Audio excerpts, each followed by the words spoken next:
Lucius, qui s'était endormi sur une plage, est réveillé par un éclat de lumière. Ouvrant les yeux, il distingue la lune, éblouissante, qui, telle une puissance divine de lumière, se dresse devant lui.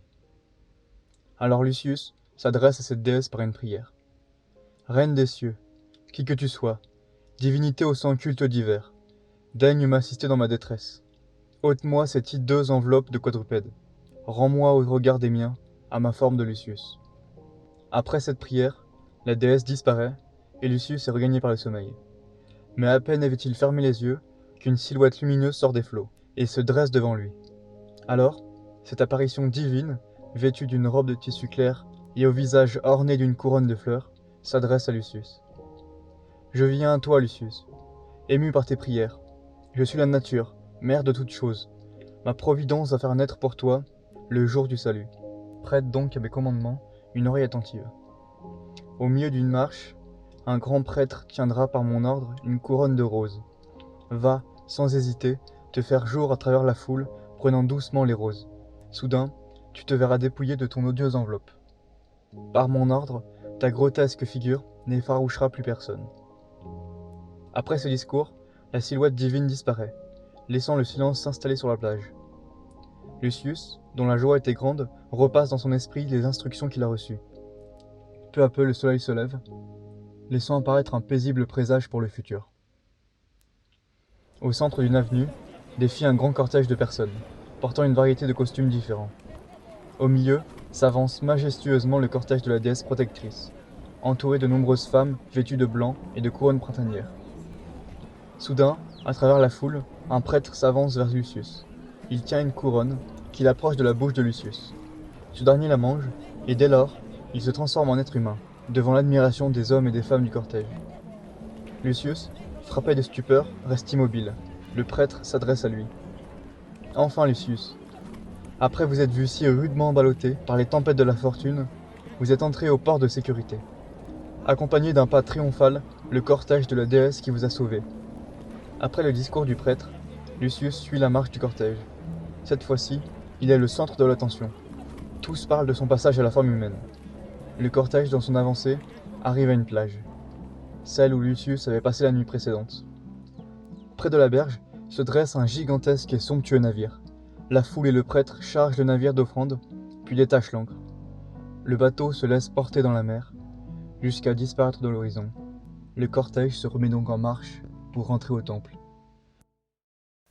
Arrivés au sacré parvis, tous entrent dans le sanctuaire de la déesse. Le prêtre monte ensuite dans une chaire élevée et récite, en lisant dans un livre, des prières et conclut par la formule grecque que le peuple se retire. Et tous, apportant des rameaux d'olivier fleuris, les déposent devant la statue d'argent, élevée à la déesse, et se retirent chez eux. Quant à lui, il n'avait garde de s'éloigner d'un seul pas. Il demeurait les yeux fixés sur la déesse, réfléchissant à ses infortunes passées. Les ailes de la renommée, pendant ce temps, ne s'étaient pas engourdies. Partout dans son pays, elle avait publié l'adorable bienfait de la déesse et ses surprenantes aventures. Ses amis, ses domestiques, tout ce qui tenait à lui par les liens du sang, déposent le deuil que le faux bruit de sa mort avait fait prendre, et changeant soudain la douleur en joie, accourent, les mains pleines de présents, pour s'assurer par leurs propres yeux s'il était en effet retrouvé, et vraiment revenu des enfers. Il avait désespéré de les revoir jamais, leur vue lui fit un bien inexprimable. Il accepta avec reconnaissance ce qui lui était si obligeamment offert. Grâce à la prévoyance des siens, il voyait son entretien et sa dépense largement assurée. Après avoir dit à chacun ce qu'il convenait de lui dire, fait le récit de ses infortunes passées et le tableau de sa félicité présente, il retourna avec un redoublement de gratitude à la contemplation de sa divine protectrice. Il loua un logement dans l'enceinte de l'édifice sacré et y établit provisoirement ses pénates. Il ne manqua à la célébration d'aucun des rites intimes, il ne quitta pas la société des prêtres, et, toujours en adoration, il ne se sépara pas un seul moment de la grande divinité. Il ne lui arriva point de passer une seule nuit, ni de s'abandonner au repos, sans avoir une apparition et sans entendre la voix de la déesse. Sa volonté l'avait depuis longtemps destiné au service des autels, et ses commandements réitérés lui prescrivaient de se présenter à l'initiation. Sa vocation n'était pas douteuse, mais un scrupule l'arrêtait. Il avait sérieusement réfléchi aux exigences du saint ministère, le vœu de chasteté n'est pas d'une observation facile. Quelle attention ne faut-il pas sur soi-même, au milieu des tentations dont la vie est entourée? Voilà ce qu'il considérait, et malgré sa ferveur, il ajournait indéfiniment l'accomplissement de son vœu. Une nuit, il crut voir le grand prêtre venir à lui, un pan de sa robe relevé et rempli. Comme il lui demandait ce qu'il portait là, il lui répondit que c'était un envoyé de Thessalie à son adresse, et, de plus, qu'un de ses serviteurs, nommé Candide, venait d'arriver. À son réveil, il repassa le songe dans son esprit, fort en peine d'en deviner le sens. Enfin, les blancs rideaux sont tirés de droite et de gauche, la vénérable déesse se montre, et il se prosterne. Le grand prêtre va d'autel en autel, accomplir les rites, et prononce les solennelles oraisons. Le service s'accomplit par une libation qu'il fait, avec le vase sacré, d'une eau puisée à la source du sanctuaire. Les religieux alors saluent des chants accoutumés la première heure du jour, et le retour de la lumière. En ce moment, arrivent de son pays les serviteurs que Lucius y avait laissés, lorsque la fatale méprise de Photis l'avait mis dans ce cruel embarras. Il eut bientôt reconnu ces gens, aussi bien que son cheval, qu'il lui ramenait. La bête avait passé dans plusieurs mains, mais on avait pu la réclamer grâce à une certaine marque qu'elle avait sur le dos. Et c'est ici qu'il admira avec quelle précision se vérifiait son rêve, comme l'envoi promis se trouvait réalisé, et surtout, comme l'annonce d'un serviteur, nommé Candide, concordait avec le retour de son cheval, dont, en effet, le poil était blanc, Candidus. Cette circonstance ne pouvait que stimuler son zèle. Il redoubla d'activité dans ses pieux exercices. La faveur récente était le gage des bienfaits à venir. Il sentait de jour en jour s'augmenter son désir d'être revêtu du caractère sacré. Sans cesse il assiégeait le grand prêtre de ses prières, pour obtenir d'être enfin initié au mystère de la nuit sainte. Mais ce grave personnage, d'une rigidité d'observance devenue presque proverbiale, temporisait avec son impatience, toujours de ce ton de douceur et de bienveillance qu'un père sait opposer à la fougue inconsidérée de son fils, et toujours il le flattait de l'espoir d'une satisfaction prochaine. Il fallait, disait-il, que la déesse indiquât elle-même le jour de son initiation, qu'elle désignât le prêtre qui le consacrerait. Sa prévoyance allait même jusqu'à régler la dépense de la cérémonie par les instructions les plus précises. Quelque claire et manifeste que fût la vocation d'en haut, qu'il appelait au saint ministère, il fallait donc attendre que l'ordre actuel lui en fût intimé. Il devait toutefois, à l'exemple des initiés, préalablement s'abstenir des aliments profanes et défendus. L'accès n'en serait pour lui que plus facile au saint mystère de la plus pure de toutes les religions. Ainsi parla le grand prêtre, et la soumission triompha de l'impatience de Lucius. Il se montra calme, résigné, rigoureux observateur du silence, et ne manqua pas un seul jour d'assister à la célébration des offices divins. Son espoir ne fut pas trompé, et l'ineffable bénignité de la grande déesse lui épargna les supplices d'une longue attente. Un avertissement clairement exprimé, par une nuit des plus obscures, lui annonça qu'enfin allait luire pour lui le jour à jamais désirable, où son vœu le plus cher serait enfin comblé. Il fut instruit par la même voie de la somme nécessaire aux frais de sa réception, ainsi que du choix que, par suite d'un rapport entre leurs deux étoiles, la déesse faisait de Mithras son grand prêtre pour présider à sa consécration. Encouragé par ces indications, marque positive de la bienveillance de la grande déesse, il dit adieu au sommeil avant qu'il fût tout à fait jour, et se rendit en toute hâte à l'appartement du grand prêtre. Il le trouva qui en sortait, et après lui avoir rendu les devoirs, il allait revenir à la charge plus obstinément que jamais, et réclamer l'initiation comme un droit acquis. Et lui imposant alors sa main droite sur l'épaule, le bon vieillard le conduit lui-même aux portes du vaste édifice.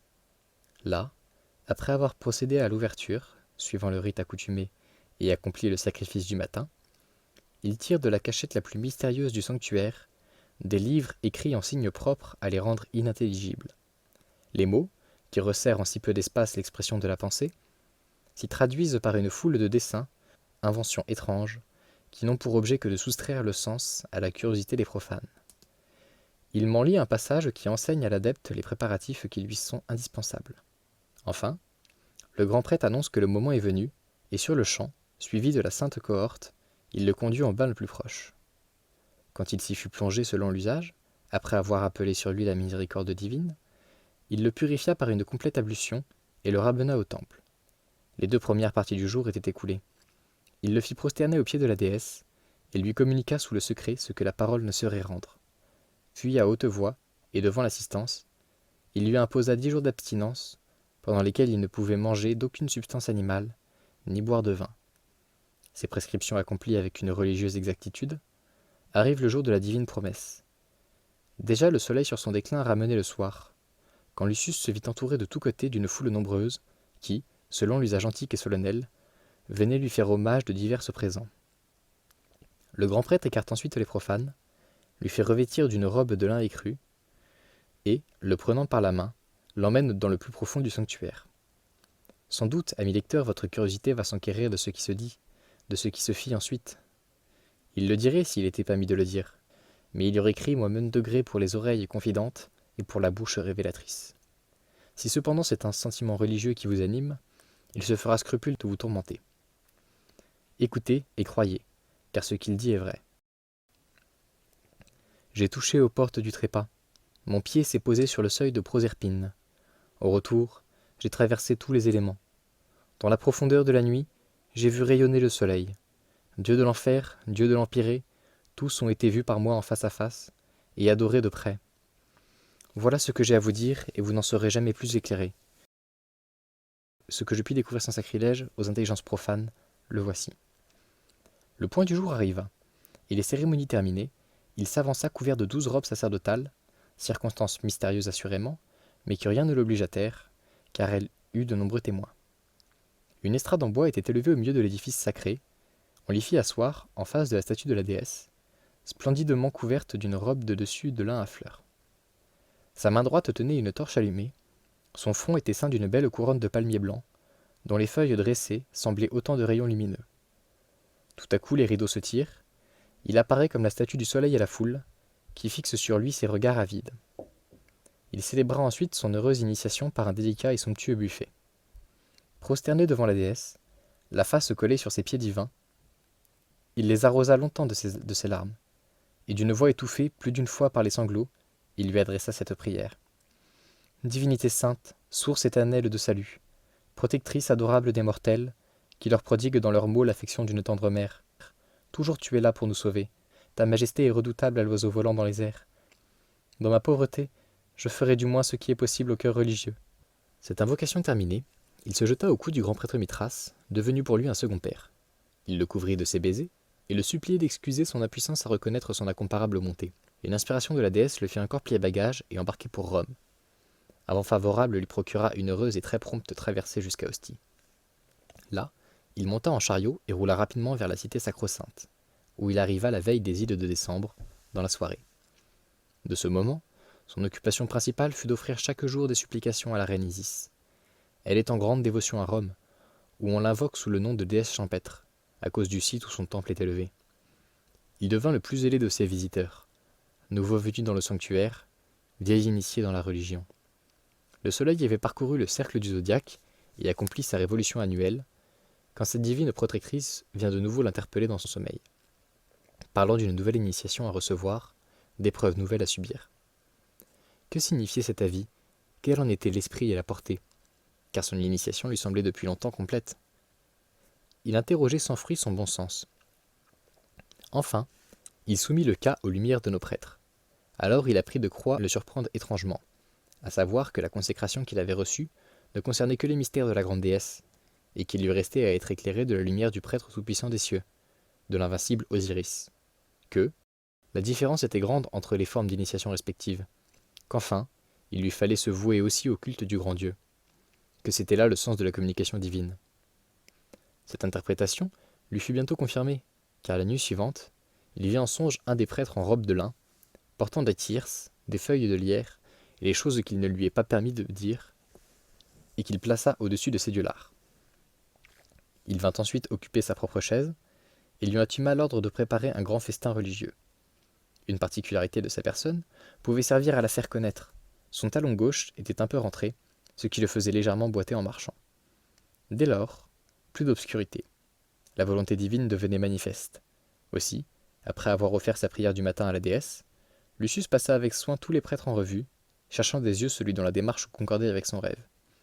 Et il ne fut pas long à le trouver, car l'un des pastaphores, en outre la conformité du pied boiteux, rappelait exactement sa vision pour la taille et la tournure. Il sut depuis qu'il s'appelait Asinius, ce qui veut dire âne en latin.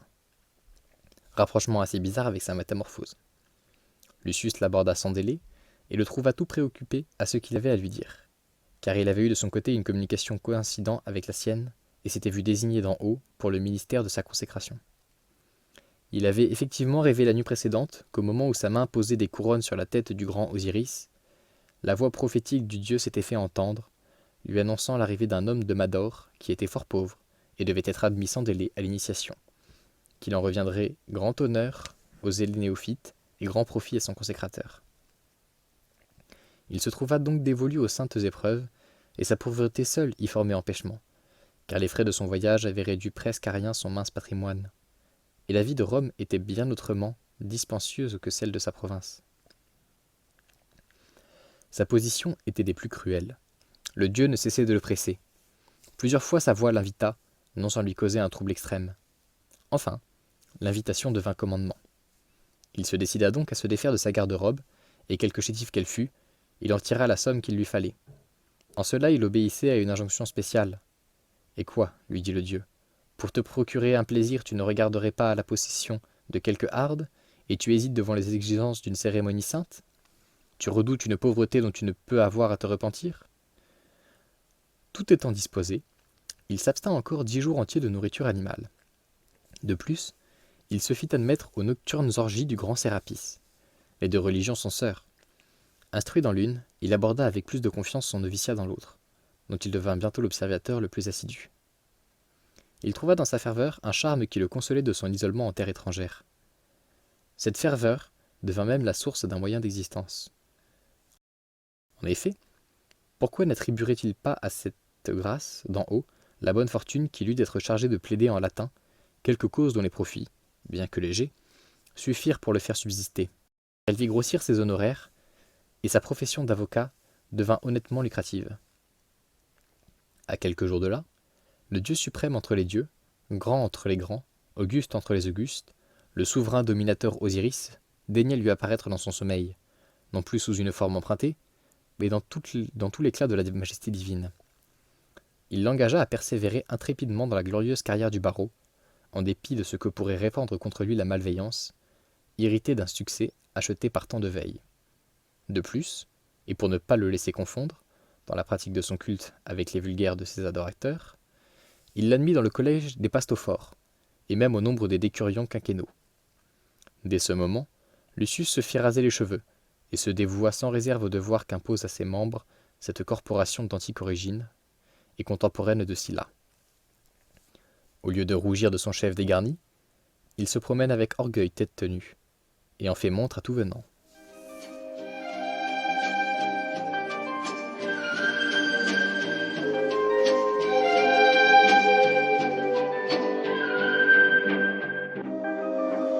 Haiku on the beat.